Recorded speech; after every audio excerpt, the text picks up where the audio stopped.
We are good to go. All right. Welcome and thanks for watching. My name's Susan Teaford, and I am the school age manager at Down Syndrome of Louisville. Tonight, I hope you get some good information that calms your stress and gives you confidence in your part of the IEP process. We're going to be looking at some basics and also some ways to up your IEP game.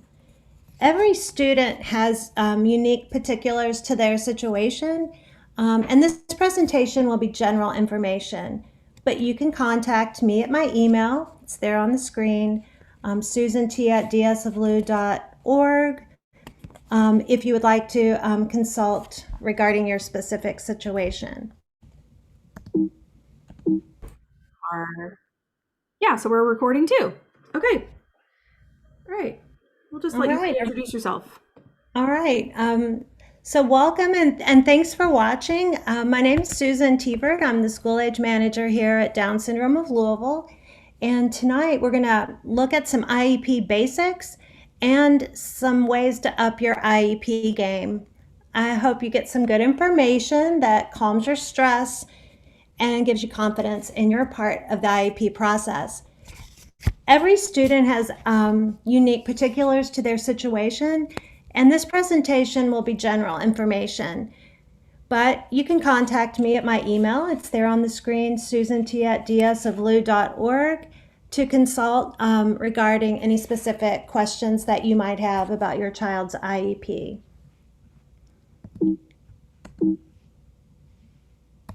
Okay, my slide's not moving. Let's see.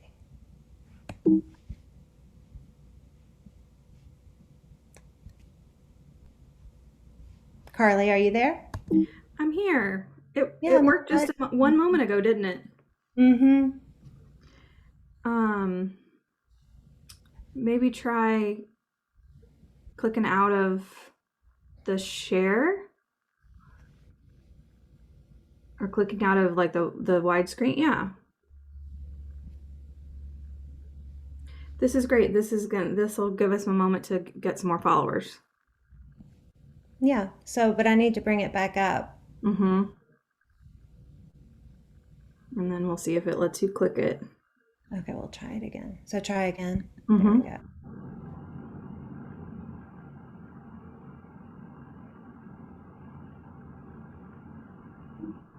It's not letting, it's not moving slides.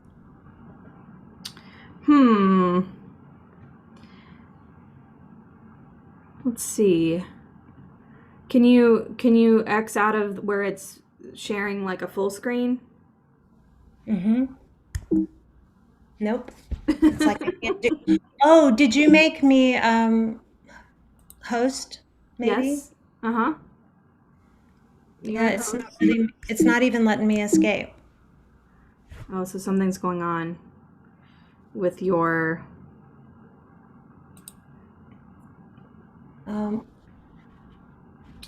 let's see.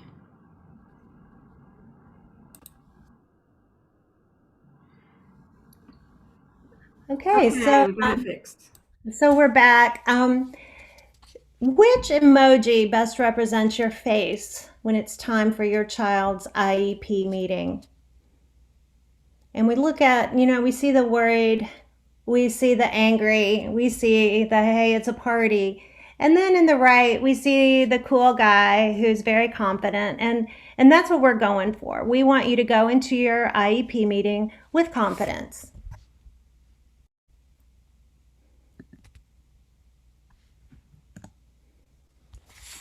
So first, we have some acronyms that you're going to hear a lot of over the next years. And I'm calling them alphabet soup because there's so many letters here. The first one is the IEP. And the IEP is the Individualized Education Plan. This is the document that outlines where your child is currently, states their goals, accommodations, modifications, and identifies their placement. The ARC is the Admissions and Release Committee. And there are always questions about, is it an ARC meeting or an IEP meeting? And the ARC is just the committee that develops the IEP. So anytime you're in a meeting talking about your IEP, you're in the IEP meeting with the Admissions Release Committee. Parents, you are a member of this committee and you have a voice in the decisions that are made. And that's really important to remember. IDEA is the law that guarantees students with disabilities the right to a free, appropriate public education, which you will hear called FAPE, that meets their individual needs. LRE is the least restrictive environment, and it is determined by the program of instruction, your IEP, and related services. It's the services rather than the setting. And IDEA requires that school districts create a continuum of alternative placement options. And the next slide is going to show you, whoops. Oh, I'm sorry. We're going to, yeah, there it is. I'm going to skip forward a little. Here's the continuum of placement. Your least restrictive and your most restrictive, but we're going for what's most appropriate. And so your least restrictive is the general ed classroom. Then you've got your special ed classroom, sometimes called the highly structured room or self-contained. Then you've got a special school, and then you have homebound, and then finally you have like a residential facility. And so every district has this continuum of placements. And most of the time, we are looking at the special ed classroom with some general ed time in the day. And that seems to work for a lot of our members. When they're in the special ed classroom, they can really get that specialized instruction from teachers that know how to teach to their needs. And then they can get into this general ed room to be with their typical peers. And we know our students learn best with their typical peers, but sometimes they need that special attention.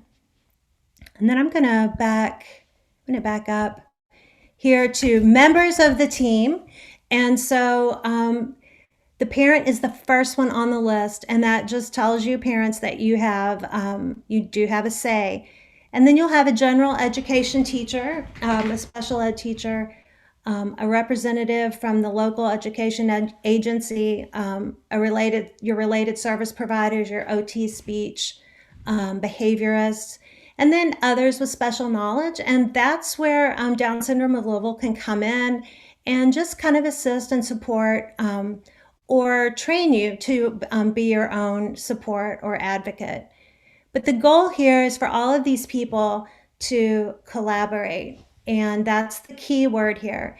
So we want everyone working together respectfully to create a plan that will support that student. So this team meets yearly, but a meeting can be called whenever needed. And of course, you wouldn't take advantage of that, but you know that if there's a problem, that you can get your team together and meet to talk about it. Okay, we've already looked at our LRE, our least restrictive. And so the IEP process always starts with evaluations.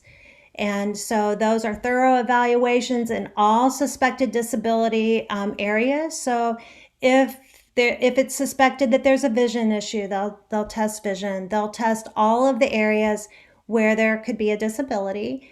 And from those results, you get your present levels of academic and functional performance. That is the first page of your IEP. And it basically is just telling you where your child is right now.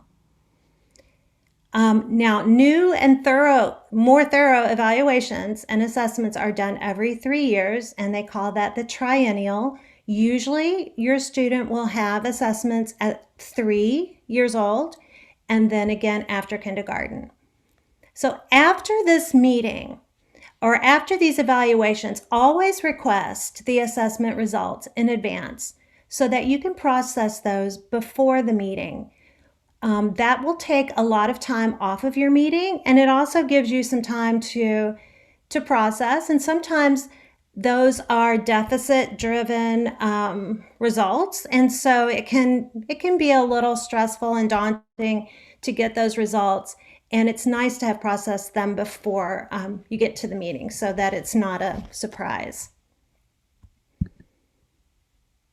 Okay, so after the evaluation, they use the evaluation to write your goals. So the IEP goals are set by looking at those present levels. Here's the great thing. Parent goals for their children can really drive the IEP goals. So you want to make sure that you give your input. And we're going to talk about that a little bit later on ways to up your IEP game. How can you give your input? A lot of parents don't even realize that they should or could give their input, and I'll show you how that's done. And you have to remember the child's goals should always help them succeed academically, but also in functional areas like motor skills, communication, socialization. And every year, the child's IEP goals are reviewed to see what kind of progress they've made and updated. So the ultimate goal for your school experience is for our students to be prepared for further education, employment, and independent living. That's where we're headed. Further education, yes, that means college after high school if your child wants to continue learning.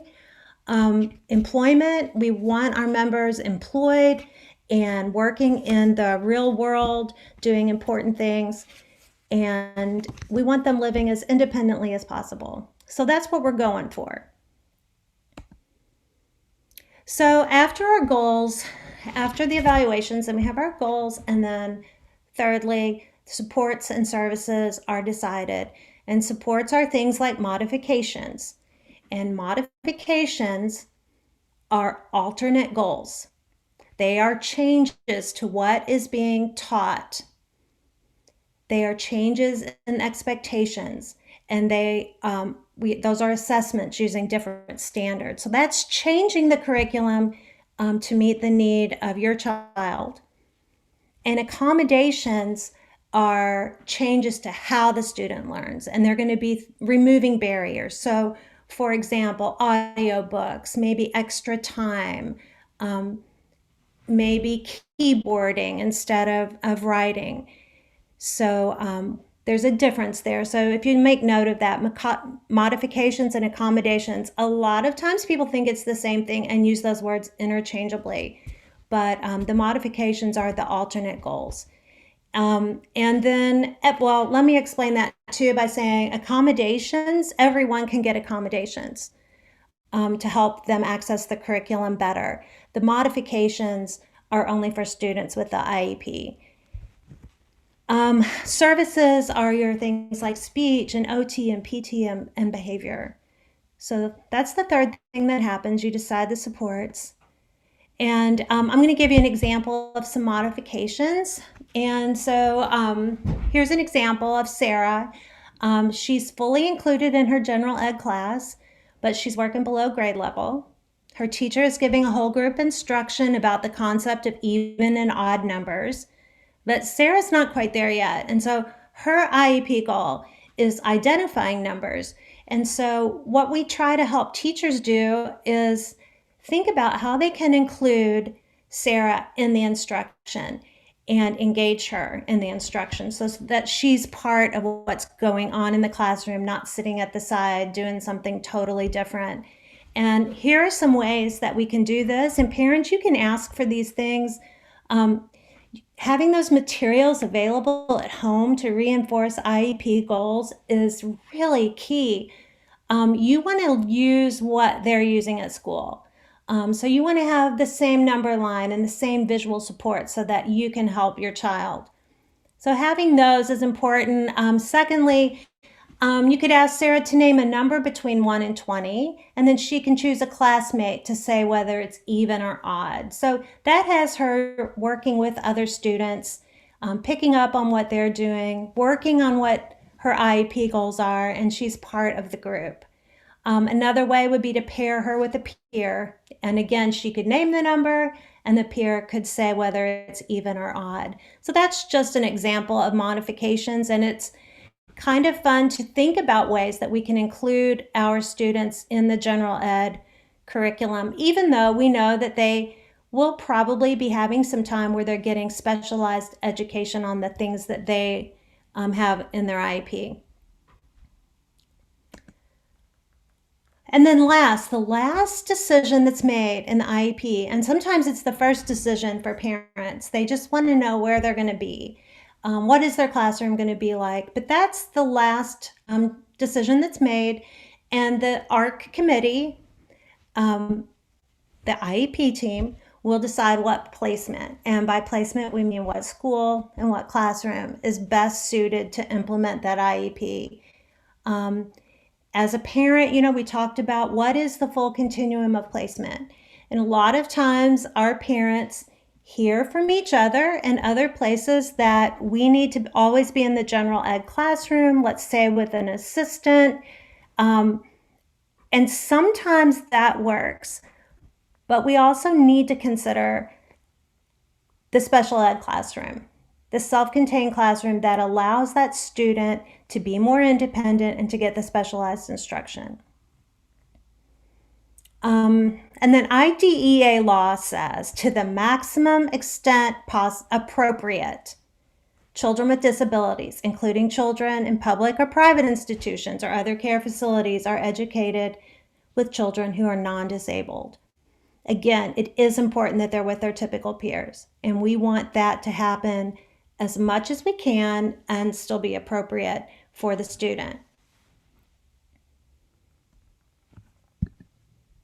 Okay, so 4 ways to up your IEP game. 1, be prepared. 2, get organized. 3, create or update your parent input statement. That might be a new one to you. And then 4, after the IEP meeting, sit down and compose an email to the team. So be prepared. One of the things you can do to best be prepared is to request a draft of the IEP. The draft is done before the meeting, and you can request that a few days in advance. And that allows you, again, to process what you see there and to think about it. And you'll save yourself a lot of time when you go into the meeting if you already know what's there and you've already thought about your concerns and your input. Number 2, have your parent input statement ready to send. And you want this ready when you RSVP for the meeting. As a matter of fact, you could start working on your child's parent input statement, tonight. Even if you don't have a meeting scheduled or if you haven't done one before, it's really good to think about these things in regards to your child's education.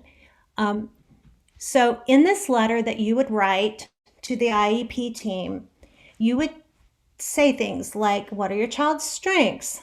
You're going to say what motivates them, how they learn best, what kind of support they need, what are your big concerns, what are your goals, short term for your child, long term.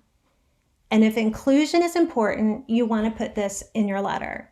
And this letter can be simple, even just bullet points. But it's important to think through all of these things so that when you're at the IEP table, the team knows what you are wanting and what you're concerned about, and you have a copy of it that keeps you on track. So at the IEP meeting, you're going to have that group of people we talked about, and they're going to be sitting there, and they're all going to be speaking to their area of expertise. You'll have your speech person, your OT person possibly, your special ed teacher, your general ed teacher, and you have just as much expertise with your child. So this is your time to really teach them about your child and the things that you know will help them learn better. So I've got an example of this parent input that I'd like to share with you. Hopefully it'll come up here. I'm going to make it a little bigger. This is one that I wrote for someone, and I've used it kind of as a template. A lot of times, and if you would like a copy of this, I can definitely send it to you. It just kind of helps you think through some things that someone else has used, and it might jog your memory of something you would like to put in yours.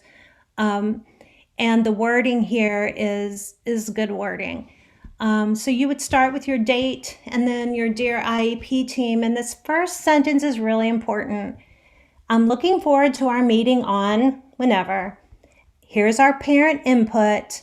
I would like it to be discussed at the meeting and attached to the IEP. A lot of times, like I said earlier, parents didn't know they could do this or didn't understand that this was something that was allowed. And it's not only allowed, it's really encouraged. And when I've used this with families and IEP teams, it has been something that the team has appreciated, to have that organized list of things. And if you ask for it to be attached to the IEP, then anything that's in the IEP has to be considered and has to be met. So this would really help as you get a really strong IEP. So I kind of hate to read this all to you, but there are some definite things that you would want to add. Like I said, if inclusion is important, you want to put that in there. And so the first bullet here, our main priority is for our child to be educated along his or her typical peers in the least restrictive environment with the appropriate accommodations, modifications, and supports. That's telling your team right there that you would like to be as inclusive as appropriate. It's good to tell a little bit about your child. And not that all children are friendly, happy, and social, but just tell about your child there. This child thrives in a supportive environment with people that encourage her and believe in her potential. And I think we could say that for everyone. We envision having a life of fulfillment. This is a long-term goal. And we're using some key IDEA language here. Prepared for, and I think I've said it a couple times already, further education, employment, and independent living. What are some goals you have for this year? This year, I want my child to improve. In this case, it was her ability to advocate for herself. This year, I also want, here's another short-term goal that you can put in for the year. I want her to improve her conversational skills. How does your child learn best? She says her child learns best by peer examples and visual supports. Strengths in reading, they would like to build on that. How's your child motivated? Is it cheers, claps, high fives, stickers, videos? Something that can really motivate them to do what they need to do in the classroom. First then is always key for our students. My turn, your turn. What are some things they love to do? What does not work for them? They don't respond well to being rushed, yelling, negative talk. What about when a behavior arises? How do you handle it at home? How could the teachers best handle it? In this case, they recommend responding but not reacting. And then this is a really important one, the concerns that you have. And maybe your concerns are toileting. Maybe your concerns are elopement. All of those things need to be put there so that the teachers know what to look for. Overstuffing their mouths when eating. All of those things could be put in concerns, and that will make the team aware. And then the last one, I bolded this one because this one, if it's not done, usually comes back to haunt people. Having a communication plan is really important. And a lot of times when there isn't a plan that has been agreed upon, parents tend to feel like, well, I'm not getting any information, or the information is vague. So you can kind of get that going during the IEP meeting. What kind of communication would you like? And what kinds of things would you like to hear about? Obviously, the teacher has lots of children and they can't write, a novel every day. But what are some things you would like to hear every day, and be specific about those? And then, just a nice, respectful thank you for your time. Okay, I want to get out of this. See if I can figure that out. Carly might have to help me with that. Oh, there we go. Okay, your next tip here is to be organized. Start a file for each school year. That's how I would do it. And you may have a different way of doing it, but just a file for your school year, and you can just put your things inside the file as they come along. I hate to say it, but occasionally parents are like, yeah, I don't know where their IEP is. Well, you want to keep that somewhere where you have access to it. You want to keep your IEP, you want to keep your assessment results, your report cards, samples of your child's work, all of that in that folder for the school year. So that'll help you keep everything organized. I did find this, here it is. I did find this binder organization on understood.org. And it gives you something to download to help you organize a binder, or like I said, I would use files, but I thought this looked really nice. I'll show it to you here. There's how to organize your child's IEP binder. And you've got a little video, and you have a binder checklist and a download there. And this presentation will be on our website so that you can access it later if you'd like. Let's see. Okay, we're almost done here tonight. Here's your last tip for upping your IEP game, and that is after your meeting, sit down and compose an email to the team. A lot of times it's like, whoa, it's over, I'm done. But compose a letter, and it can be super simple. Dear IEP team, thank you for the meeting.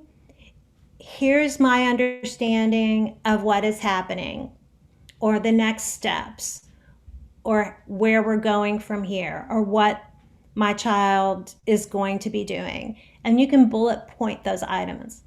This is really important because it is clarifying for them what you heard in the meeting. And you close with, and I'm going to give you just a good quote here, if I have misunderstood anything, please respond in writing by replying to this email. And that would go to the whole team. And that way they know what you heard in the meeting. And if you don't hear anything, then what you heard was correct. And that also could go into your binder. Rightslaw.com is an amazing website, and it has so many great resources for you. So I would definitely check that out. We have at DSL the following books, All About IEP, Special Education Law, and From Emotions to Advocacy. And you're always welcome to come and check those out. And here are some other resources we have at DSL. We can support you with a consultation. We can look at your IEP document, review that for you. We can help you learn how to advocate for yourself in your IEP meeting by training. We can give you parent connection for support. We can be direct support at meetings if you need that as well. And of course, we have our lending library. And those are ways that we want to serve you and connect with you. So I believe that's all I have tonight. And if there are any questions, I'm going to take you back to my email up here, if I can get there. Susan T at DS of Lou. And I'll be happy to answer any questions or concerns. Thank you. Yay, thanks, Susan. I'm going to stop the recording.